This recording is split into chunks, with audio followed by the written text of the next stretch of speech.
Hello guys, आज हमारे साथ हैं फिजिक्स वाला अलख पांडे सर।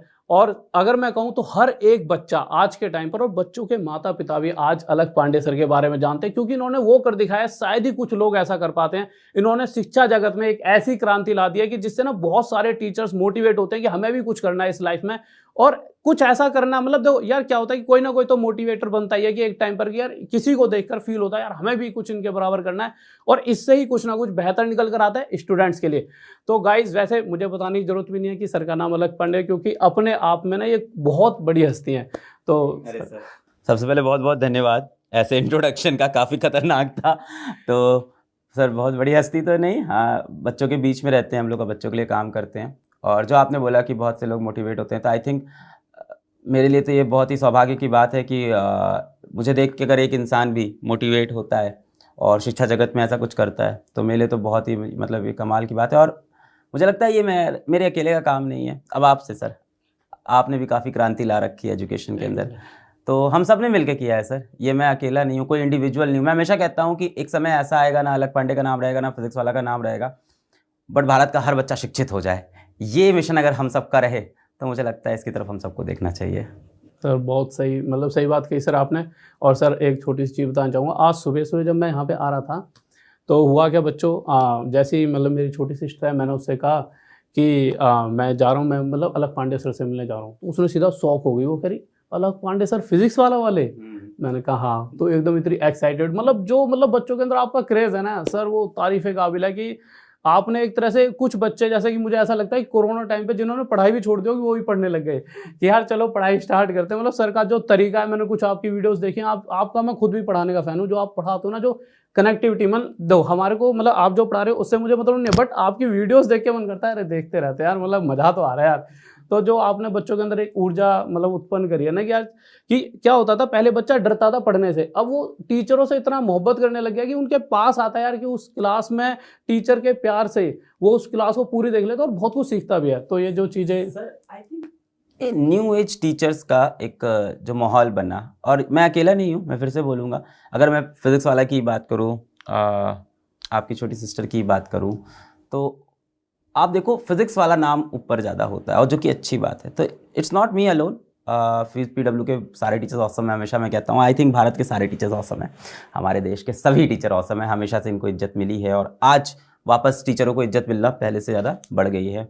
टीचर्स को जानते हैं लोग, आपने बोला घर घर में लोग नाम जानने लगे।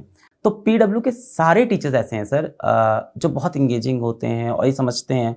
और हमारा तो लक्ष्य यही है ना कि कमज़ोर बच्चे को अगर आप पढ़ा के सही जगह तक पहुंचा पाओ। डेफिनेटली आपके वीडियोस भी मैं देखता हूँ, सेम थीम है, आप भी उन्हीं बच्चों के लिए वर्क कर रहे हो, जिस जिस बच्चों के लिए हम लोग काम करते हैं, उसी वर्ग के बच्चे के लिए आप काम कर रहे हो। आपका कंटेंट भी फ्रीली अवेलेबल है यूट्यूब के ऊपर, पूरा कंटेंट आपने भी डाल रखा है, और बहुत इंगेजिंग है सर आपका कंटेंट भी, उतना ही मन करता है आपकी वीडियोस को भी देखने का। तो आई थिंक हम जितने भी टीचर्स हैं इस समय भारत में, और जो कोशिश कर रहे हैं कि शिक्षा के स्तर को बेहतर बनाएं, बच्चों से कनेक्ट हों, बच्चों की बात भी सुने, उनकी प्रॉब्लम भी समझें, ये नहीं कि सिर्फ अपने मन की रख देंगे। हाँ, आपको समझना पड़ेगा कि उसकी दिक्कत क्या है, ये न्यू एज का बच्चा है, इसकी प्रॉब्लम चेंज हो गई है पहले से, और उससे कनेक्ट भी होना है, और उसको शिक्षा भी प्रदान करनी है, और हो सके तो उस शिक्षा को थोड़ा सा सस्ता भी करना है। तो इस चीज़ से जो भी टीचर अलाइन है, आई थिंक वो सभी ऑसम है। सर एक बहुत बेहतरीन बात आपके बारे में लगती है, मतलब उससे मैं खुद मतलब मोटिवेट भी होता हूँ और थोड़ा सा मतलब अंदर से फील होता है कि यार कि मतलब जैसे तो अच्छे लोग सभी होते हैं, बट एक होता है अच्छे से भी थोड़ा अच्छा, है ना। जैसे मैं अक्सर आपको देखता हूँ तो देखिए इंसान ग्रो कर रहा है, तो आपका जैसे मैंने देखा आप बहुत बार ऑटो से सफ़र कर रहे हो सर, और ट्रेन में ही मैंने बहुत काफ़ी बार देखा है। जबकि किसी के पास अगर मतलब वो इस स्तर पे पहुंच जाता है तो वो सोचता है कि यार अब तो यार की सीधा मतलब अपना पर्सनल प्लेन ही खरीद दो, है ना। बट आपने वो सारी चीज़ें छोड़कर हर चीज़ आपने बच्चों के ऊपर लगा दी। तो ये जो चीज़ लगती है ना मुझे कि आप हर तरह से सिर्फ बच्चों के लिए ही सोच रहे हो, और उन्हीं के स्तर पर बन के कि मतलब कि यार की, क्योंकि देखिए बच्चा भी हमसे मोटिवेट कब रहा है जब हम उसके जैसे लगेंगे। तो जो चीज़ ये आप कर पाते हो सर, मतलब शायद ही आज के टाइम पर कुछ ही लोगों में है यार ये। सर ये ऑटो वाला जो चल रहा है ना, अब ऑटो वाले का सीन ये है, मैंने कई बार बताया, अभी अपनी टीम के अंदर भी ये चीज़ बोली है, और जहाँ भी लोग बैठे हो भी जानते हैं। तो ऐसा नहीं कि पर्पसफुली ऑटो लेते हैं सर। दिक्कत क्या है, हमारी PW ना बहुत तेज एक्सपैंड हुई है, सब ये सब बच्चों को भी पता है कि बहुत तेज ऑर्गेनाइजेशन बढ़ा है सडनली, और बच्चों के प्यार से बढ़ा है, उन्हीं की वजह से बढ़ा है। वो डिमांड करते गए कि आप ये भी करो, आप ये भी करो, हम वो करते गए। तो जब इतनी तेज कोई ऑर्गेनाइजेशन बढ़ता है ना, तो स्ट्रक्चर थोड़ा सा लीन होता है, थोड़ा उसमें खामियां रह जाती हैं। तो होता क्या, फॉर एग्जांपल कोटा की ये बात है, तो कोटा जंक्शन पे हम लोग के लिए एक इनोवा बुक थी पहले से, सच्चाई है। तो ऐसा नहीं कि पैसे एकदम नहीं है, इनोवा पहले से बुक थी, इनोवा से जाना था सेंटर तक। जब हम लोग वहाँ पहुँचे तो कोई इनोवा अवेलेबल नहीं थी। जिन लोग को कॉल किया, कोई किसी पे डाल रहा था, कोई किसी पे। तो फिर हमारे जो को फाउंडर प्रतीक भाई, उन्होंने बोला सर मैं लेके आ रहा हूँ दूसरी बड़ी गाड़ी। फिर वो ऑटो लेके आ गए। अब सर बात ही आपको सेंटर तक पहुंचना है ना, आप ऑटो से पहुंचो, आप इनोवा से पहुंचो, क्या मतलब है। रही बात प्राइवेट जेट वगैरह की, तो सर प्राइवेट जेट तो बहुत महंगा होता है और उतना पैसा क्यों खर्चा करना जब आप फ्लाइट में ट्रैवल कर सकते हो। तो अब जैसे ट्रेन में आपने कहा, अब लास्ट मोमेंट पे टिकट नहीं मिली है तो जाना तो है ना भाई, तो अब चाहे ट्रेन से जाएं, चाहे गाड़ी से जाएं, चाहे फ्लाइट से जाएं। हाँ, पर पैसा बचाने की जो एक टेक्निक है, जिसको हम लोग स्टार्टअप के अंदर एक वर्ड होता है, बच्चों को बताऊंगा, फ्रूगलनेस बोला जाता है। यहाँ एक वर्ड बड़ा प्रॉपर है कि बड़ी फ्रूगल कंपनी है।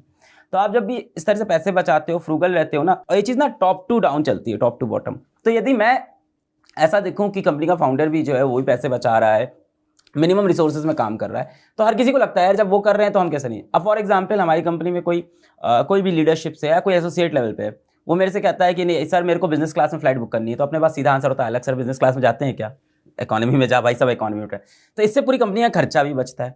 मोर ओवर आप स्टूडेंट्स को भी आप इससे ये समझा रहे होते हो कि पैसे आने के बाद अपनी लाइफस्टाइल नहीं चेंज करनी होती है, पैसे आने के बाद उसको सही जगह पे लगाओ।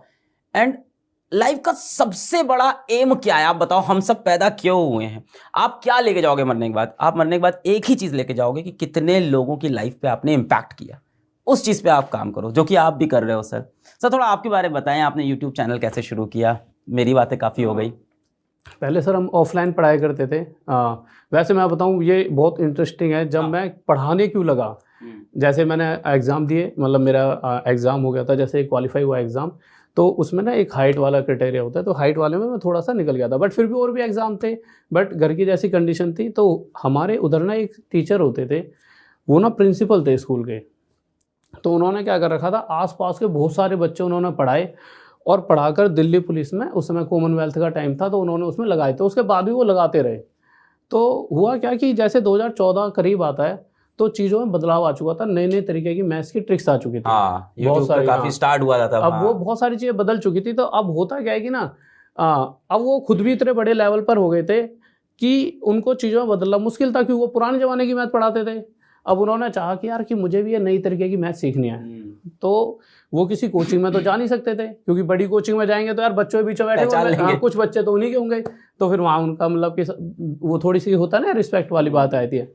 तो उनके किसी स्टूडेंट ने जो दिल्ली पुलिस में लगा हुआ था, वो मतलब हमारे वहीं का था, तो वो मुझसे ही पूछता रहता था चीज़ें। तो उसने कहा सर अगर मैथ्स में आपको कुछ भी सीखना है ना, तो वहाँ पे राहुल देसवाल, वो मेरा फ्रेंड है, बहुत बेहतरीन मैथ है, और मैथ्स मेरी बचपन से अच्छी रही है। तो वो मुझसे मिले, उन्होंने कहा देखो किसी को बताना नहीं है, पर मैं तुमसे एक कमरे में आके चुपचाप मैथ्स पढ़ूंगा, ठीक है, क्योंकि देखो मैं सबके सामने भी नहीं जा सकता। और वो मेरे पहले स्टूडेंट भी थे, और वो खुद ऐसे टीचर थे जिन्होंने हमारे उधर के सारे बच्चे भी लगा रखे थे। तो उन्हें जब मैंने चीज़ें सिखाई तो उन्होंने कहा यार आप ना इस चीज़ में बहुत बेहतरीन हो, यार आप मतलब आप तो गजब कर सकते हो। जब मैं आपसे इतना अच्छा मतलब प्रभावित हो गया, फिर मुझे लगा यार यही लाइफ है, मतलब कि अगर हम किसी इस लाइफ में क्या है कि हम किसी एक इतने लेवल के इतने बड़े इंसान को भी अगर अपना फ़ैन बना सकते हैं, या फिर हमने उसे कुछ ऐसा दे पाया यार कि कुछ हमें अंदर से प्राउड फील हो रहा है कि यार हमने कुछ करा। फिर मैं इसी लाइन में मतलब जैसे धीरे धीरे और फिर उनके स्टूडेंट्स को भी उन्होंने जोड़ा कि अगर ऐसा लगता है तो राहुल से पढ़ सकते हो, ठीक है। धीरे धीरे फिर मैंने कोचिंग भी मतलब कहाँ पे चलाई।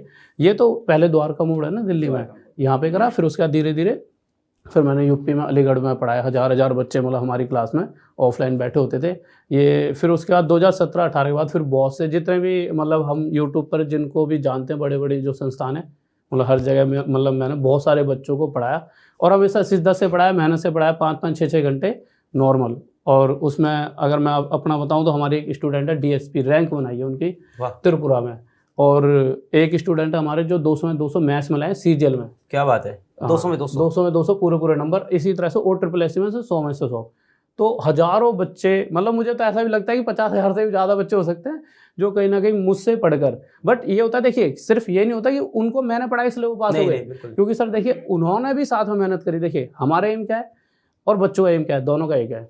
अगर कोई कैसे पहचान पाएगा हमने मेहनत करी, मतलब टीचर ने मेहनत करी, जब बच्चा सिलेक्शन लेगा नहीं तो क्या कहेंगे, नकली था भाई तेरा टीचर। इस तरह से बात होती है ना कि उसे कुछ नहीं आता। बट अगर बच्चे ने सिलेक्शन ले लिया, यानी कि हम दोनों का एम वही है सिलेक्शन। अगर सिलेक्शन नहीं हुआ तो ना उसकी रिस्पेक्ट है कि भाई तूने तो समय बर्बाद कर दिया, अपने माँ बाप का पैसा खराब कर दिया, और ना ही हमारी। तो इन द एंड चाहे बच्चा मेहनत कर रहा है चाहे हम, एम हमारा क्या है कि भाई सिलेक्शन होना चाहिए। और यही इसी कारण से शायद ये वो रहता है कि भाई जब भी एग्ज़ाम आते हैं तो मैं 6-6 घंटे लगातार रात में मैंने बहुत क्लासेस दिया, 9 बजे से लेकर रात के 2-2 बजे तक। बाप रे। तो बहुत सारी बच्चों के साथ शायद ये मेहनत भी है कि इसी वजह से इतना बच्चा इतनी मोहब्बत दिखा रहा है। क्योंकि इस मतलब कि होता क्या है कि देखिए सर, मेहनत होगी ना कहीं भगवान भी देख रहा होता है। और कहीं ना कहीं यार मतलब मेन चीज़ यही है कि जो बच्चा सिलेक्शन ले लेता है ना उसकी पूरी लाइफ भी बदल जाती है, और उसमें हल्का सा योगदान हमारा भी है।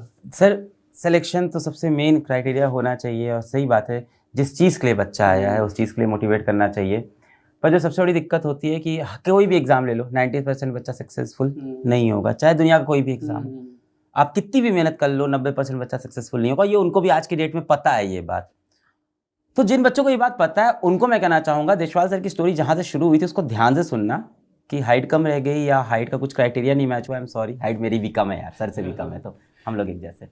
हाँ, हाइट कम है, मेहनत ज़्यादा है, टेंशन नहीं। तो अगर उस क्राइटेरिया से रिजेक्ट हुए तो अल्टीमेटली आप सेलेक्ट नहीं हुए उस एग्ज़ाम के लिए जिसके लिए आप पढ़ रहे थे, और आज हज़ारों लाखों बच्चा आपकी वजह से सेलेक्ट हो रहा है।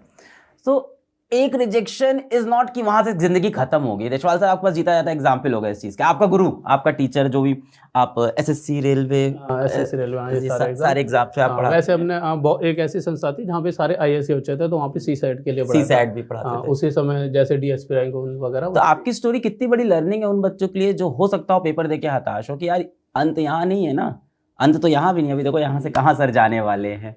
तो ऑफकोर्स सिलेक्शन के लिए सबके लिए मेहनत करेंगे, पर एक rejection can not stop you. तो सर ये 2014 से 2020 की कहानी हुई। तो यार लगेगा 7-8 साल जीवन फिर बदल जाएगा अगर सेलेक्ट नहीं भी हुए। बस मेहनत करना नहीं छोड़ना चाहिए मुझे लगता है। और सर हमारी वाली फील्ड में ना, मतलब जो इस लेवल पे बच्चा आता है, हमारी वाली फील्ड में दिक्कत क्या होती है बच्चों के साथ भी थोड़ी सी, वो मैं पेरेंट्स को भी कहना चाहूँगा कि होता क्या है कि जैसे 12वीं तक बच्चे पर पैसा लगा रहे हैं पेरेंट्स, क्योंकि वो निगरानी में रखते हैं ना अपने बच्चे को कि यार हम अपने बच्चों को कुछ बनाएंगे। कॉलेज के लिए जैसे बीटेक वगैरह कर रहा है, 8-1 लाख रुपए खर्च कर देंगे। अब जैसे ही बच्चा कॉलेज खत्म करके आया तो ना वो सीधा हाथ हटा लेते हैं। अब अगर वो थोड़ा बहुत पढ़ाई पे पैसा खर्च करने के लिए मांगता भी है तो सीधा मतलब बिल्कुल उसे अलग थलग कर देंगे। उसकी मेंटल जो हालत होती है उसे कोई नहीं समझ रहा होता। वो एक कमरे में बैठ के, जो हमारी वाली फील्ड का बच्चा अकेला पढ़ रहा होता है, शादी वादी में जाना सब छोड़ चुका होता है, वो अपने दोस्तों तक से मिलना, क्योंकि वो उस उम्र पर हो चुका होता है जब उसको बेइज्जती फील होती है। छोटे बच्चे को तो मैं जा तू, तो वो एक थोड़ा सा लगता है कि नहीं, है ना। बट उस समय वो रोएगा तो भी उसको यार मतलब कोई समझता नहीं है, रो रहा है, बूढ़ा हो गया तू रो रहा है, तो ना वो एकदम अलग थलग कर देते हैं। जबकि अगर मैंने देखा बहुत से बच्चे, पेरेंट्स से ये कहूँगा, ऐसा नहीं है, अगर आप उन्हें थोड़ा और सपोर्ट कर दोगे तो वो जल्दी सिलेक्शन ले लेंगे, क्योंकि मोहब्बत तो कुछ भी करा सकती है। आपने देखा अक्सर मोहब्बत में नशे काट लेते हैं ना लोग, तो भैया मोहब्बत तो एग्जाम भी क्लियर करा सकते हैं। परंतु बच्चे से यार अगर थोड़ा सा, मैं ये कहूँगा पेरेंट्स से, थोड़ा उसे बच्चों को टाइम दिया करो। कोई दिक्कत नहीं है बेटे, तू पढ़, आप उसे समय दोगे, वो आपका जीवन भी बदलेगा और वो अपनी जीवन को भी बदल लेगा। क्योंकि ऐसा आप भी फील करा दोगे ना कि बस यहीं तक थे, तो बहुत दिक्कत होती है। और बच्चों के साथ जो हमारी वाली फील्ड के बहुत ज़्यादा, बिल्कुल रिलेट कर पा रहा हूँ। जब हम लोग क्लास 10th में होते, 11th में होते, तो क्या सपना होता है कि बड़े होके बड़ा आदमी देखिए 10th क्लास में क्या सपना, बड़े होके बड़ा आदमी बनेंगे, अच्छे पैसे कमाएंगे, ऑफकोर्स दुनिया की मदद करेंगे, एक अच्छा हस्बैंड, अच्छी वाइफ होगी, बच्चे होंगे। पर जब आप रियलिटी हिट करती है ना आपको 23-24 में, कि ना कुछ सीखा कॉलेज में, ना कोई जॉब मिली है, शादी तो दूर की बात हो गई भाई तेरी, और सबसे बड़ी चीज़, आज तक जो लोग साथ थे वो अब हाथ हटाना शुरू कर देते हैं। जो आपने बताया पेरेंट्स, वो कहते हैं यार हो गया यार, कितना मैं तुम पे पैसा डालता रहूँ, कुछ वापस आएगा कि नहीं। तो यस, पेरेंट्स से मेरी भी ये रिक्वेस्ट है कि उनको थोड़ा और पुश करें, आप थोड़ी और उनकी हेल्प करें। बहुत कॉम्पिटिटिव वर्ल्ड है, और बच्चे को आपके सपोर्ट की, एस्पिरेंट को आप, वो तो बच्चा भी नहीं है सबसे बड़ी बात, और उसको सही बात है, उसको बेइज्जती भी फील होनी शुरू हो जाती है कि बाकी दोस्तों की नौकरी लग गई, मेरी नौकरी कब लगेगी। पर यार परेशान नहीं हो, जिस तरह के एग्जाम्स की आप तैयारी कर रहे हो, जिस दिन आपकी नौकरी लगती है ना, पूरे मोहल्ले में फिर उसका डंका बजने लगता है, फिर बाकियों की नौकरियों पर ध्यान लोगों का कम हो जाता है। फिर चर्चा होती है कि अगर किसी घर में कोई बच्चा रोटी भी खा रहा है ना, एक टूका उठाता है, फलाने की जॉब लग गई, तू रह गया, उसकी छूट जाती है, पर फिर भी पेरेंट्स फिर आप पेनफुल बन जाते हो दूसरे के लिए। कहीं पे रिश्ता भी हो रहा होता है तो पहले आपका नाम आता है, फलाने का लड़का है, ऐसे ऐसे लग गया। तो ये चीज़ें तो रिस्पेक्ट भी मिलती है ना। तो अगर आपको दर्द भी मिल रहा है ना कि यार चलो ठीक है, पेरेंट्स ने करा तो है यार, कहीं ना कहीं इनडायरेक्ट में बहुत कुछ करा है, अगर आपसे वो हट भी रहे हैं तो ऐसा नहीं है वो आपसे दूर हो रहे हैं, शायद यही आपकी परीक्षा का समय, आप प्रॉपर अपना समय दो पढ़ाई को और सक्सेस हो जाओगे तो और ज़्यादा मज़ा आएगा लाइफ को जीने में। मुझे लगता है ये जो आप जिन एग्ज़ाम्स को आप पढ़ाते हैं, इसमें भगवान करे जो बच्चा पढ़े वो सक्सेसफुल हो आपसे, पर मुझे लगता है इस एग्ज़ाम की लर्निंग भी बहुत इंपॉर्टेंट है। इसके अंदर जिस तरह की आप लोग के मैथ्स के वीडियोस हैं, मैथ्स, एप्टीट्यूड, इंग्लिश इंप्रूव होता है, उसका कंप्यूटर साइंस, जनरल नॉलेज, इतनी चीज़ें इंप्रूव होती है कि इवन इफ आफ्टर 2 ईयर्स, और कई बार ऐसा होता है 2-3 साल बाद कुछ नंबर से रह गया, तो you can made it in life. इतनी नॉलेज आपको जो मिल जाती है ना, तो वो कहीं, मैं हमेशा बोलता हूँ पढ़ाई कभी खराब नहीं जाती। और इस केस में ना बच्चा सर थोड़ा धैर्यवान भी हो जाता है, धैर्यवान भी हो जाता है, क्योंकि उसको एक ना पेशेंस आ जाता है कि वो पढ़ता रहता है, फेल भी होता है तब भी वो लगा रहता है, तो उसको आदत पड़ जाती है कि मुझे मेहनत करनी है। और जब अगर जो मेहनती इंसान बन गया उसे कौन रोक रहा है सक्सेस होने से? नहीं, क्या बात है। सबसे मेन चीज़ तो ये है कि आप मेहनती हो, फिर तो आपको कोई रोक ही नहीं सकता। तो ये चीज़ बहुत सारी चीज़ें सिखाती है बच्चे को। तो सर मैं एक ना बहुत ज़रूरी चीज़ यार आपसे पूछना चाहूँगा, आप देख रहे होंगे बहुत सारे एजुकेटर्स हैं, हर कोई बच्चों के लिए कुछ ना कुछ करना चाहता है और चाहता है कि बच्चों को ज़्यादा से ज़्यादा दे पाए और बच्चों के लिए अच्छा से अच्छा कर पाए। तो आप क्या कहना चाहोगे कि कैसे और ज़्यादा से ज़्यादा, जिस तरह से आपने इतने बड़े लेवल पर बच्चों की मदद करी है, कि हम इस तरह से कैसे कर सकते हैं? कुछ यार पॉइंट्स आपके उनसे। सर मुझे लगता है कि बड़े लेवल क्या, हाँ डेफिनेटली और ज़्यादा बच्चों तक हम लोग पहुँच पाए। और मुझे लगता है कि मैंने पहले भी बोला कि इट्स अबाउट फिजिक्स वाला, it's about Indian education, it's about sir ना, it's about Indian map on the globe. Education की जब बात हो ना, तो ग्लोब जब घूमे ना तो भारत का मैप दिखना चाहिए कि यहाँ, और यहीं से शिक्षा निकली है। आप हिस्ट्री देखो, Indian education is like very strong, और इसी चीज़ को आगे ले जाना है कि ग्लोब के ऊपर ना कभी ये ना दिखे कि फिजिक्स वाला है या एक्स है या वाई है या जेड है। ग्लोब के ऊपर हम लोग कहीं बाहर जाते हैं दूसरी कंट्री में तो क्या बोलते हैं, हम क्या बोलते हैं कि मैं इंडिया से हूँ, पूछते क्या काम करिए, नहीं बताता फिजिक्स वाला, मैं एजुकेशन सिस्टम में इंडिया से। अच्छा आप इंडियन एजुकेशन सिस्टम, क्या एजुकेशन सिस्टम? तो we all represent education here. तो जब पीडब्ल्यू का कल्चर हम लोगों ने ऐसे ही बनाया कि अच्छे लोगों को जोड़ा साथ में और हर किसी को पावर दी जोड़ने के साथ साथ। फॉर एग्जाम्पल हमारे जितने भी पुराने टीचर्स थे, पुराने मतलब जो साथ में शुरुआत से जुड़े, वो आज सारे हमारे एकेडमिक डायरेक्टर्स हैं। तो वो 7 स्ट्रॉन्गेस्ट एकेडमिक डायरेक्टर हमारे पास हैं, जितने भी हमारे टीचर्स जिनका बहुत नाम हुआ। हमारे को फाउंडर हैं प्रतीक भाई, तो ऐसे लोग जो टेक से आते थे वो हमारे साथ आए। उसके बाद लीडरशिप में कई ऐसे लोग आए जो अपनी अपनी फील्ड में बहुत मचा रहे थे, और उन सबको इक्वल रिस्पेक्ट, इक्वल पावर है। आप कभी अभी हम लोग चलेंगे ऑफिस के अंदर, आपको मैं दिखाऊंगा कि ऐसा नहीं है कि हम लोग की चेयर्स अलग से लगी होती है, उनकी चेयर्स अलग से। तो सर एक इंसान नहीं बढ़ा सकता, ये बात आपको समझनी होगी। अगर आप पूछो बच्चों के लिए कैसे इंप्रूव करेंगे, ऑफ कोर्स बच्चों से फीडबैक लेंगे कंटिन्यू, वो आप भी कर रहे हो, कई लोग कर रहे हैं कि बच्चों से हम फीडबैक लेते हैं, उस पर वर्क करते हैं, फिर बच्चा ये सजेशन देता है, उस पर काम करते हैं। पर सर सबसे बड़ी दिक्कत है, इंसान एक है और दिन में घंटे हैं 24, हाथ है 2, तो कैसे करोगे? तो वही बोला जाता है ना, if you have to grow you need more hands. तो सर मैं अपने साथ बहुत सारे हाथ लेके आया और सबको बराबर से इज्जत दी, सबको पावर दी, सबसे प्यार मोहब्बत है। और मैं सबसे बड़ी आपको बड़ी इंटरेस्टिंग चीज़ बताता हूँ कि पीडब्ल्यू के अंदर भी थोड़ी देर पहले आपने देखा भी था कि मैं डिसीजन अकेले नहीं लेता सर। मैं हमेशा पूछता हूँ भाई ये तुम्हारा एरिया, तुम बताओ। और कई बार मेरे डिसीजन गलत होते हैं और मैं उसको एक्सेप्ट करता हूँ, फिर उनके डिसीजन सही होते हैं, सजेशन सही होते हैं। So it's all about team work, कि आपको ऐसे लोग, राइट माइंडसेट वाले लोग जो अलाइंड हो कि बच्चों के लिए काम करना है, जिनके लिए बिजनेस सेकेंडरी हो, सर्विस प्राइमरी हो, ऐसे लोग को ढूंढना, आइडेंटिफाई करना। और जब आप ऐसी टीम बनाते हो तो कई बार ऑफकोर्स ऐसे लोग भी मिल जाएंगे जो अलाइंड नहीं होते हैं, वो फिल्टर हो जाएंगे, 10 में से 1 या 10 में से 2 होंगे।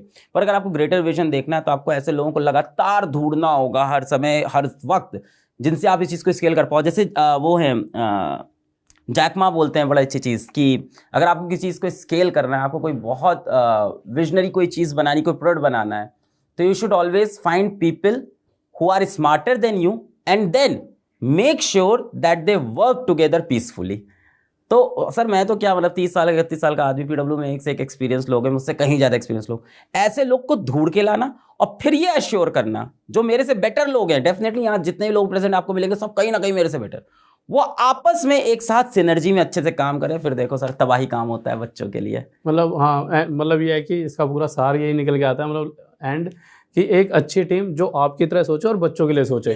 अगर हम एजुकेशन फील्ड में हैं, तो जैसे हर फील्ड का अपना होता है, बट और जो हमारे आपको करेक्ट भी कर दे हाँ कहीं नहीं, जब आप क्योंकि हाँ, मैंने स्टार्टिंग में अगर उनको बोल हम रखा है, कभी भी ऐसा आपको लगे कि हम लोग स्टूडेंट्स के लिए कहीं भी कुछ मिस्टेक कर रहे हैं तो यू शुड बी वोकल। तो उस टीम को इतनी पावर देना हमेशा कि वो वोकल हो सके आपके सामने, and it should be more like friend circle, family, ऐसा कल्चर आप बनाते हैं। पीडब्ल्यू के लिए तो यही काम किया सर, और आप ग्राउंड पे रहें एज अ फाउंडर, हमेशा आपको पता हो क्या चल रहा है जमीनी हकीकत। तो मुझे लगता है ये सारी चीज़ें होनी चाहिए सर। ये चीज़ है जो आपको सबसे अलग बनाती है। और आप सब भी अगर कोई भी अगर आगे जाके कुछ बड़ा करना चाहता है, बड़ा इन द सेंस कि बच्चों के लिए कुछ ज़्यादा अच्छा करना चाहता है, तो सर से सीखिए कि आपको एक ऐसी टीम चाहिए होगी जो हमेशा ऐसा ही सोचे जैसा आप सोचते हो, मतलब अच्छा। देखिए, दो तरह के लोग होते हैं, एक जो सिर्फ और सिर्फ पैसा सोचते हैं और एक जो बच्चों के लिए अच्छा सोचते हैं। तो देखिए, यहाँ फर्स्ट प्रायोरिटी होगी बच्चों के लिए आपको अच्छा सोचना और उन्हें कुछ ना कुछ ऐसा करके दिखाना कि वो कुछ बन पाए फ्यूचर में। और जब अगर आपने एक भी बना दिया तो आपको अपने ऊपर गर्व महसूस होगा, और ये गर्व जो महसूस होता है ना, ये पैसों से ज़्यादा आपको सेटिस्फेक्शन देता है। ये जो पैसे की बात है ना, मुझे लगता है money is secondary and money is a by product. अगर आप जो भी काम कर रहे हो डेडिकेशन से, हम लोग बच्चों की सर्विस कर रहे हैं, पैसा अपने आप फ्लो हुआ। पीडब्ल्यू इज गुड वैल्यूड, यहाँ teachers are getting good salary, the whole company is paid well, company profitable है, the only edtech unicorn that is profitable in this Indian ecosystem. ये सारी चीजें तब होती है जब आपका मेन, जैसे बोला जाता है ना, ऐसा काम करो जिस काम के तुमको पैसे ना मिले तब भी तुम वो करते रहो। अगर आपको वो काम मिल जाए, मतलब काम जीवन में वही चुनो जिससे तुमको इतना प्यार हो कि जब पैसा ना मिले तो भी वो काम कर पाओ, तो देखो फिर पैसा अपने आप आता है उस काम के साथ। तो यही एक चीज़ है कि बस यही है कि अपना जो भी लक्ष्य है उस पर बैठे रहो, और अच्छे लोगों को जोड़ना बहुत ज़रूरी होता है। तो सर फिर बच्चों यहीं पे विदा लेना चाहेंगे यार, बहुत ज़्यादा मज़ा लगा, मतलब बहुत कुछ सीखने को मिला सर से। तो सर बस यहीं पर सर सीखते तो हम लोग भी आपसे बहुत कुछ है, और हमारी टीम में भी आपके कुछ फ़ैन हैं, तो उनसे मिलेंगे। आपके लिए लंच भी तैयार कर रखा है, कुछ ऐसे लोग हैं जो पहले से सीख तैयारी कर रहे थे, अब हम लोग यहाँ काफ़ी बढ़िया काम कर रहे हैं, तो वो भी आपसे मिलना चाहते हैं। आइए ऑफिस चलते हैं, आपको लंच कराते हैं। बहुत अच्छा लगा आपसे मिलकर सर।